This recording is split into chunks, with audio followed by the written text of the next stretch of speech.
family? What's going on? Look, I got a message for you. I need you to like, I need you to subscribe, I need you to share, and I want to give a round of applause to everybody that's been coming along, all my new people, baby. Let's go. Let's get ready to elevate. But I got a message for y'all. And this message is, you don't need permission. Listen, Christ don't ask or need permission to move on his elect behalf. You understand? So that's why when you got to pray, because there's something about when you pray, you activate something into the atmosphere. You activate that angel that's assigned directly to you to go into work and say, all right, Christ, look, my elect down there, they need you. I know you know already, but they need you. But I want to tie into this message that Christ don't need no permission to do what he do, right? I want to use this example of, if you want some biblical examples, and it's Luke 19 verse 5. And it's Zacchaeus. I don't know if I'm saying his name right. I'm not a scholar. But he climbed it. Christ was in the area, and he climbed up into the tree because he was a short man. He couldn't see, so he climbed up to the tree just so he could see Christ. Just so he could see Christ. The point I want to make with that is, in your life, sometimes if you want something, you got to climb. You got to go high. You got to go, and sometimes you go below and you go get dirty. You go get some mud on you. You go get some dirt on you. They go talk down on your name. They go plot your demise and your downfall. They go They go laugh at you when you out here trying to do what you do.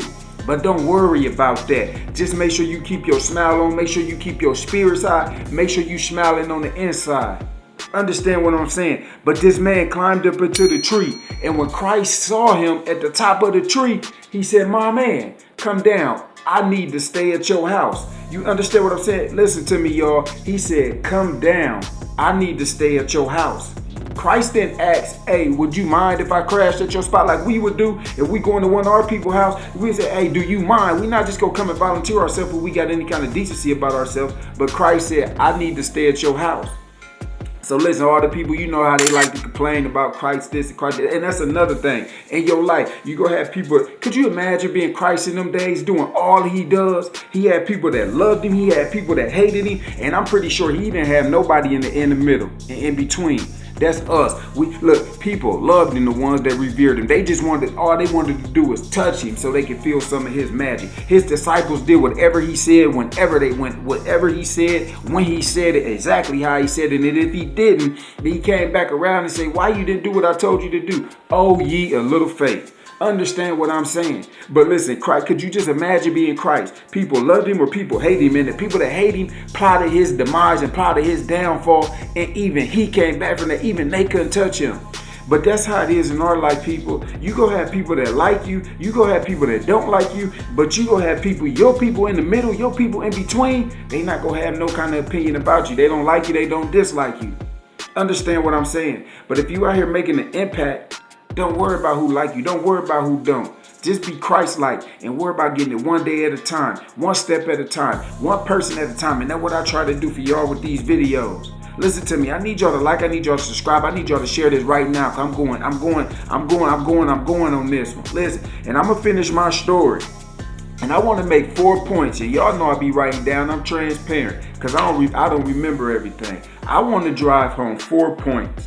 That you don't need permission to climb higher in your life. You don't need permission to go out there and live in your call and live in your purpose. You don't need permission to heal yourself from past trauma. You don't need permission to forgive yourself for all your wrongdoing. Cause listen here, that's all Christ do in this scripture is take people that was doing wrong and heal them. And some people that weren't doing wrong, he healed them too. But the people that weren't doing wrong, he healed them. Like when he came to Zacchaeus, he said, Lord, I'm sorry. Everybody I took from, I gave back fourscore.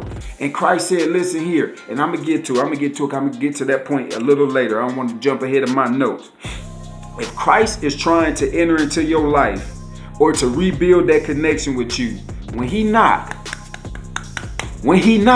make sure you let him in. Don't leave him out there. Don't leave him on dry. When something urging you in your spirit to pray, pray. I don't care if it's middle of the day. You eating on your meal. You at your work spot. You working on your business. You just out doing what you do. If he leading you to pray, make sure you pray.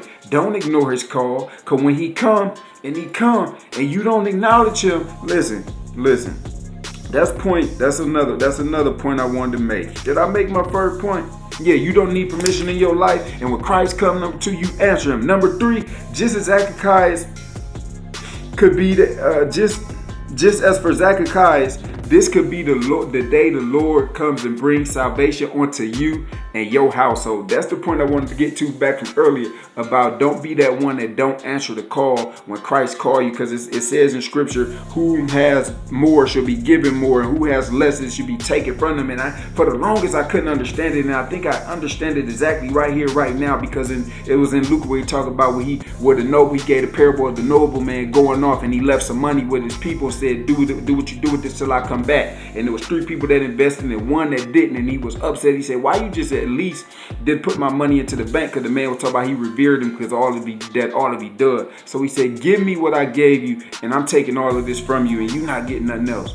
You don't want to be that person in life that don't answer that call, right? And then Christ just going on about his business. You want to make sure you get your piece of this pie, because we all just renting a little space from the Most High God until we go home.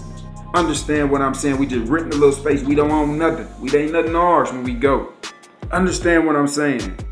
So this could be the time where salvation come into your house, into you, into your household. So don't miss the call. And lastly, again, that's the point I was going to make about the servant with the possessions, man. And that's Luke 19 and verse 20. What you got now, take what you got now and build upon it, and build upon it, and build upon it, and make sure your foundation is set with some, not in sand, but some nice stone concrete credentials. Understand what I'm saying? Don't miss your blessings out here, but peace, success, and prosperity.